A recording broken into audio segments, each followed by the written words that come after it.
Hey guys, welcome to the Question Mark channel. So, if you have been following the Artemis program, you might know that SpaceX is going to build the lunar lander for the upcoming project. Here are some of my thoughts on what does this mean for Project Artemis and the future manned space exploration.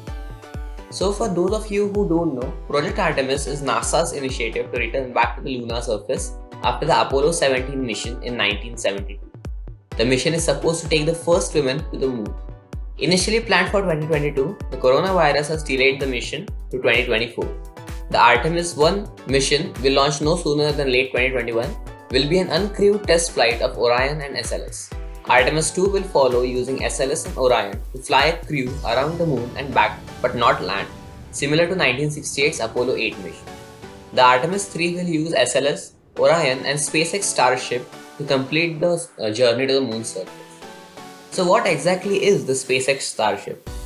Starship is a heavy lift rocket that is currently being developed by SpaceX. The full rocket will consist of two pieces, a 230-foot tall booster called Super Heavy and a 165-foot tall upper stage called Starship. In a departure from the past launch vehicles, the goal is to build a rocket that can launch and land itself. During missions to the moon, the Super Heavy booster will help launch Starship off Earth and on its way to the lunar orbit, where the upper part of the rocket will weigh to ferry astronauts to the surface using its own engines.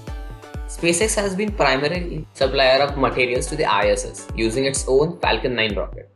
SpaceX has also been developing the Dragon spacecraft and Falcon Heavy rocket, making it an ideal partner for Project Artemis.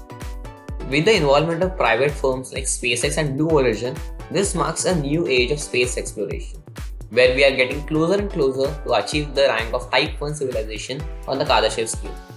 It has now opened the doors for space tourism and also huge-scale space exploration. Although it's Project Artemis that will be leading the way here, with NASA's aim of returning to the moon, it is inspiring others to reach the moon themselves. The commencement of Project Artemis can see the return of Roscosmos again to attempt to reach the moon. It will also be a key research point for ISRO and India, who have planned a manned moon mission soon after the Gaganyaan space flight. Not to forget, this new age of manned space flights has revoked the 20th century race to Mars and can be the beginning of a global coalition with major space research organizations and private firms working together to make a manned Mars mission a reality. And when it happens, I know that most of us will be alive to witness the next giant leap for mankind. That's it for today. Thanks for watching and do consider subscribing for more interesting content like this. Thank you.